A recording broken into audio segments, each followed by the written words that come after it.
Hello friends, स्वागत है आप सभी का जीके ट्रैक यूट्यूब चैनल में। तो दोस्तों, आज के इस वीडियो में आपके लिए मोस्ट इंपॉर्टेंट 25 क्वेश्चन लेकर आया हूँ, जो कि आपके आने वाले एग्जाम के लिए वेरी इंपॉर्टेंट है। तो इसलिए वीडियो को बिना स्किप के पूरा देखते रहिए। और अगर आप हमारी वीडियो पहली बार देख रहे हैं तो हमारे चैनल को जरूर सब्सक्राइब करें, साथ ही उसके साइड में बेल आइकन को जरूर दबा दें ताकि आप आने वाली सभी वीडियो को देख सकें। तो चलिए आज का वीडियो शुरू करते हैं। तो यहाँ पर आज का पहला क्वेश्चन है, वर्तमान समय में भारत में कुल कितने उच्च न्यायालय हैं। देखिए, जितने भी क्वेश्चन मैं आपके लिए इस वीडियो में लेकर आया हूँ, अगर आपको उनमें से किसी का भी आंसर पता है तो आप हमें कमेंट बॉक्स में बता सकते हैं। और देखिए, वीडियो के लास्ट में आपसे एक क्वेश्चन ज़रूर पूछा जाएगा, आपको उसका आंसर भी हमें कमेंट बॉक्स में ज़रूर बताना है।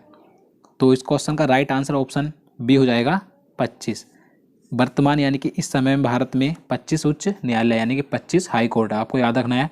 मैं आपको बता दूँ, 25वां उच्च न्यायालय 1 जनवरी 2019 को आंध्र प्रदेश राज्य का बना। आंध्र प्रदेश की राजधानी अमरावती में बना है। तो आपको याद रखना है 25वां उच्च न्यायालय है, आंध्र प्रदेश राज्य का बना है। देखिए, पहले आंध्र प्रदेश राज्य और तेलंगाना राज्य का उच्च न्यायालय एक ही था, हैदराबाद उच्च न्यायालय था। लेकिन 1 जनवरी 2019 से आंध्र प्रदेश राज्य का एक अलग उच्च न्यायालय हो गया है और तेलंगाना का उच्च न्यायालय अलग हो गया है। तेलंगाना राज्य का उच्च न्यायालय है हैदराबाद उच्च न्यायालय। तो आपको याद रखना है। तो चलिए नेक्स्ट क्वेश्चन देखते हैं।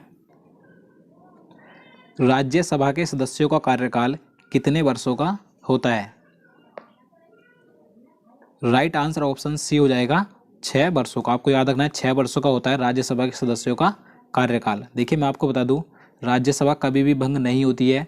यह स्थायी सदन है, क्योंकि देखिए इसके 1/3 सदस्य प्रत्येक 2 वर्ष बाद सेवानिवृत्त होते हैं। तो इसलिए राज्यसभा कभी भी भंग नहीं होती है। तो आपको याद रखना है राज्यसभा ये स्थायी सदन है। तो चलिए नेक्स्ट क्वेश्चन देखते हैं। क्वेश्चन नंबर 3 है, होपमैन कप किस खेल से संबंधित है।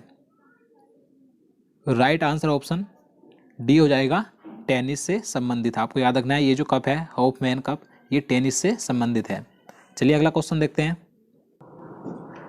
फतेहपुर सीकरी का निर्माण किसने करवाया था। राइट आंसर ऑप्शन सी हो जाएगा अकबर ने करवाया था। आपको याद रखना है। देखिए, अकबर ने जब गुजरात पर विजय प्राप्त की थी तो उसकी खुशी में वापस लौटते समय इसने फतेहपुर सीकरी का निर्माण करवाया था। तो आपको याद रखना है। चलिए नेक्स्ट क्वेश्चन देखते हैं। क्वेश्चन नंबर 5 है, जहांगीर के दरबार में पक्षियों के चित्र बनाने वाला महान चित्रकार कौन था।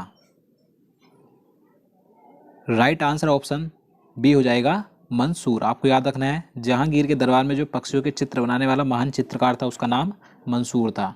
और देखिए, यहाँ से एक क्वेश्चन अधिकतर एग्जाम में पूछा जाता है कि चित्रकला का स्वर्णकाल किसके शासनकाल को कहा जाता है। तो आपको याद रखना है, जहांगीर के शासनकाल को ही चित्रकला का स्वर्णकाल कहा जाता है। तो चलिए नेक्स्ट क्वेश्चन देखते हैं। टीबी रोग की रोकथाम के लिए कौन सा टीका लगाया जाता है। राइट आंसर ऑप्शन डी हो जाएगा BCG का टीका। आपको याद रखना है, टीबी की रोकथाम के लिए BCG का टीका लगाया जाता है। चलिए अगला क्वेश्चन देखते हैं। क्वेश्चन नंबर 7 है, प्लासी के युद्ध के समय बंगाल का नवाब कौन था। राइट आंसर ऑप्शन बी हो जाएगा सिराजुद्दौला। आपको याद रखना है, उस समय बंगाल का नवाब सिराजुद्दौला था। देखिए, प्लासी का युद्ध 23 जून 1757 ईस्वी को अंग्रेजों तथा बंगाल के नवाब सिराजुद्दौला के बीच लड़ा गया था। इस युद्ध में अंग्रेजों ने सिराजुद्दौला को हरा दिया था। और देखिए, उस समय अंग्रेजों का नेतृत्व रॉबर्ट क्लाइव ने किया था। तो आपको याद रखना है। चलिए नेक्स्ट क्वेश्चन देखते हैं। पेरियार राष्ट्रीय उद्यान किस जानवर के लिए प्रसिद्ध है। सही आंसर ऑप्शन सी हो जाएगा हाथी के लिए प्रसिद्ध। आपको याद रखना है। और देखिए, ये उद्यान कहाँ पर है, ये केरल राज्य में स्थित है। चलिए अगला क्वेश्चन देखते हैं। गरसोप्पा जलप्रपात किस राज्य में स्थित है। राइट आंसर ऑप्शन ए हो जाएगा कर्नाटक राज्य में स्थित है। और ये किस नदी पर स्थित है, आपको याद रखना है, ये श्रावती नदी पर स्थित है। और देखिए, गरसोप्पा जलप्रपात का अन्य नया नाम क्या है, महात्मा गांधी जलप्रपात। तो आपको ये भी याद रखना है। चलिए अगला क्वेश्चन देखते हैं। क्वेश्चन नंबर 10 है, मनुष्य के शरीर में इंसुलिन का स्राव कहाँ से होता है। राइट आंसर ऑप्शन बी हो जाएगा अग्नाशय से होता है। आपको याद रखना है, मनुष्य के शरीर में जो इंसुलिन होता है उसका निर्माण यानी कि वो जो निकलता है तो अग्नाशय से निकलता है। और देखिए ये एक प्रकार का हार्मोन होता है इंसुलिन। और देखिए हमेशा ऊर्जावान रहने के लिए हमारे शरीर में इंसुलिन का निर्माण होना आवश्यक है, तो आपको याद रखना है। नेक्स्ट क्वेश्चन देखते हैं। गुजरात की जीवन रेखा किस नदी को कहा जाता है? राइट आंसर ऑप्शन डी हो जाएगा, नर्मदा नदी को। आपको याद रखना है गुजरात राज्य की जीवन रेखा नर्मदा नदी को कहा जाता है। देखिए नर्मदा नदी गुजरात और मध्य प्रदेश राज्य में बहती है। और देखिए इसका उद्गम स्थल अमरकंटक है, यानी कि ये अमरकंटक से निकलती है और ये खंबात की खाड़ी में जाकर गिर जाती है, तो आपको याद रखना है। चलिए नेक्स्ट क्वेश्चन देखते हैं। क्वेश्चन नंबर 12 है, निम्न में से कौन एक कार्यरत व्यक्ति संसद के सदस्य नहीं होते हुए भी संसद की कार्यवाही में भाग ले सकता है? देखिए वेरी इंपॉर्टेंट क्वेश्चन है ये, तो इसका राइट आंसर ऑप्शन बी हो जाएगा, महान्यायवादी, यानी कि अटॉर्नी जनरल। देखिए भारत का जो महान्यायवादी होता है उसे यह अधिकार होता है कि वह संसद का सदस्य नहीं होते हुए भी वह संसद की किसी भी कार्यवाही में भाग ले सकता है। और देखिए महान्यायवादी की नियुक्ति राष्ट्रपति के द्वारा की जाती है, तो आपको याद रखना है। चलिए अगला क्वेश्चन देखते हैं। मानव शरीर का ब्लड बैंक किसे कहा जाता है? सही आंसर ऑप्शन बी हो जाएगा, प्लीहा को, यानी कि स्प्लीन को। आपको याद रखना है मानव शरीर का ब्लड बैंक प्लीहा को कहा जाता है। चलिए आगे देखते हैं। भारत की सबसे चौड़ी नदी कौन सी है? राइट आंसर ऑप्शन सी हो जाएगा, ब्रह्मपुत्र। आप सभी को पता होगा ये भारत की सबसे चौड़ी नदी है। और अगर हम बात करें भारत की सबसे लंबी नदी कौन सी है, तो गंगा है। और देखिए यहाँ से एक क्वेश्चन और एग्जाम में पूछा जाता है कि भारत की सबसे लंबी सहायक नदी कौन सी है, तो ये वेरी इंपॉर्टेंट क्वेश्चन है। तो आपको याद रखना है भारत की सबसे लंबी सहायक नदी यमुना है। ये किसकी सहायक नदी है, तो ये गंगा की सहायक नदी है। तो चलिए नेक्स्ट क्वेश्चन देखते हैं। क्वेश्चन नंबर 15 है, अंतर्राष्ट्रीय मजदूर दिवस कब मनाया जाता है? तो इसका सही आंसर ऑप्शन ए हो जाएगा, 1 मई को। आपको याद रखना है अंतर्राष्ट्रीय मजदूर दिवस 1 मई को मनाया जाता है। अगर हम यहाँ पर बात करें 3 मई की, तो 3 मई को विश्व प्रेस स्वतंत्रता दिवस मनाया जाता है, आपको याद रखना है। और 8 मई को विश्व रेड क्रॉस दिवस मनाया जाता है। और 21 मई को भारत में आतंकवाद विरोधी दिवस मनाया जाता है। तो आपको ये चारों दिवस याद रखने हैं, वेरी इंपॉर्टेंट है। तो चलिए नेक्स्ट क्वेश्चन देखते हैं। पेनिसिलिन की खोज किसने की थी? राइट आंसर ऑप्शन ए हो जाएगा, ए फ्लेमिंग ने, यानी कि अलेक्जेंडर फ्लेमिंग ने पेनिसिलिन की खोज की थी। आपको याद रखना है। और यहाँ पर बात करें बी पास्कल की, तो इन्होंने कैलकुलेटर की खोज की थी।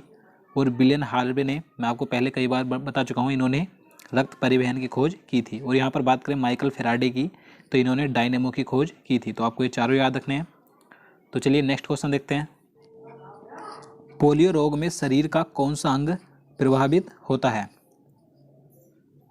राइट आंसर ऑप्शन सी, तंत्रिका तंत्र। आपको याद रखना है। और अगर हम बात करें पोलियो रोग के टीके की खोज किसने की थी, तो आपको याद रखना है जॉन ई साल्क ने की थी। तो ये वेरी इंपॉर्टेंट है, तो आप इसे याद रखिएगा। तो चलिए नेक्स्ट क्वेश्चन देखते हैं। हैजा रोग किसके कारण होता है?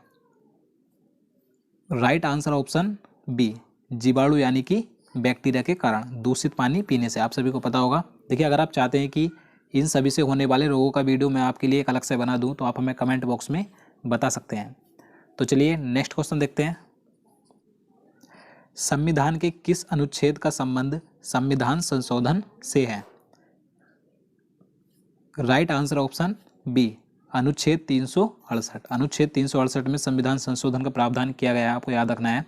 और इसे भाग 20 में रखा गया है, तो आपको ये भी याद रखना है, भाग 20 और अनुच्छेद 368। तो चलिए अगला क्वेश्चन देखते हैं। क्वेश्चन नंबर 20 है, चाय की खेती के लिए उपयुक्त मिट्टी कौन सी है? Right answer option C, laterite मिट्टी। देखिए लेटराइट मिट्टी चाय की खेती के लिए उपयुक्त होती है। इसमें लोहा, एल्युमिनियम और चूने की अधिक मात्रा पाई जाती है, तो आपको याद रखना है। चलिए नेक्स्ट क्वेश्चन देखते हैं। स्वतंत्रता प्राप्ति के समय भारतीय राष्ट्रीय कांग्रेस के अध्यक्ष कौन थे? Right answer option C, JB Kripalani. आपको याद रखना है जिस समय भारत आज़ाद हुआ था स्वतंत्रता प्राप्ति के समय, उस समय भारतीय राष्ट्रीय कांग्रेस के अध्यक्ष JB कृपलानी थे। नेक्स्ट क्वेश्चन देखते हैं। क्वेश्चन नंबर 22 है, भारत की 22 राजकीय भाषाओं को किस अनुसूची में रखा गया है? राइट आंसर ऑप्शन बी, 8वीं अनुसूची में। आपको याद रखना है जो भारत की कुल 22 राजकीय भाषाएं हैं उन्हें 8वीं अनुसूची में रखा गया है। नेक्स्ट क्वेश्चन देखते हैं। सत्यार्थ प्रकाश के लेखक कौन थे? Right answer option A, Swami Dayanand Saraswati. आपको याद रखना है। और देखिए इनके बारे में एग्जाम में कई क्वेश्चन पूछे जाते हैं तो मैं आपको बता देता हूँ। देखिए इनके बचपन का नाम मूल शंकर था और इन्होंने एक नारा दिया था वेदों की ओर लौटो, तो आपको ये भी याद रखना है। और देखिए इन्होंने 1875 ईस्वी में आर्य समाज की स्थापना की थी और इन्हें भारत का मार्टिन लूथर भी कहा गया है। तो आपको ये सभी पॉइंट याद रखने हैं, वेरी इंपॉर्टेंट है। तो चलिए नेक्स्ट क्वेश्चन देखते हैं। राज्य हड़प नीति किससे संबंधित है? Right answer option B, lord Dalhousie से। आप सभी को पता होगा इसके बारे में, राज्य हड़प नीति से ये किसने की थी? लॉर्ड डलहौजी ने की थी। नेक्स्ट क्वेश्चन देखते हैं। तो आज का हमारा आपसे सवाल है, किस टीम ने 2019 का संतोष ट्रॉफी खिताब जीता है? देखिए ये क्वेश्चन मैं आपको पहले करंट अफेयर्स के वीडियो में करवा चुका हूँ, तो आपको इसका राइट आंसर आपको हमें कमेंट बॉक्स में ज़रूर बताना है। तो दोस्तों आज के लिए इतना ही। उम्मीद करता हूँ आपको वीडियो पसंद आया होगा। अगर आपको वीडियो अच्छा लगा हो तो वीडियो को लाइक करना, और अगर आप किसी भी एग्जाम की तैयारी कर रहे हैं तो हमारे पहले के सभी वीडियो देख सकते हैं। आपके आने वाले एग्जाम के लिए वेरी इंपॉर्टेंट वीडियो हैं वे। तो चलिए मिलते हैं नेक्स्ट वीडियो में, तब तक के लिए नमस्कार।